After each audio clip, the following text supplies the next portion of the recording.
इतके जिद्दी बना की तुमच्या ध्येयापुढे तुम्हाला काहीही दिसले नाही पाहिजे. त्यामुळे फळ्याकडे लक्ष द्या. तुम्हाला सोडवायचं आहे. 4च्या पाढ्यातील पहिल्या 6 संख्येची बेरीज किती. मी तुम्हाला पूर्ण पटीतील पाड्यांची बेरीज कशी करायची ते मी शिकवलं होतं. की समजा असं बेचा पाडा आहे तर तुम्हाला 55 गुणिले 2 केलं तर ह्याचं उत्तर 110 येते हे सांगितलं होतं. मग आता हे 55 कुठून आले तर 1 ते 10ची बेरीज 55 येते. म्हणून 1 ते 10च्या बेरजेला पुढील पटीने गुणायचं असते.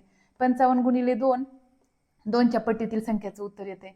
55 गुणिले 3 3च्या पटीतील संख्यांचं उत्तर येते. 55 गुणिले 4 4च्या पटीतील संख्याचं उत्तर येते. 55 गुणिले 6 6च्या पटीतील संख्यांचं उत्तर येते. तर आता इथे आपल्याला काय करायचे पहा. फक्त इथे किती 4च्या पाढ्यातील पहिल्या 6 संख्यांची बेरीज करायची आहे. तर ही बेरीज कशी करायची पहा. 4 आणि 6चा काय करूया आपण इथे गुणाकार. आणि आणखीन एक गोष्ट काय करायची की 6च्या पुढची 7 म्हणजे 6च्या पुढे किती येतात 7 येतात ते लिहायची आणि खाली भागिले 2 लिहून टाकायचं. जे येईल ते आपलं उत्तर असेल. बेक बे बेत्रिक 6 4 त्रिक 12 12 सती 84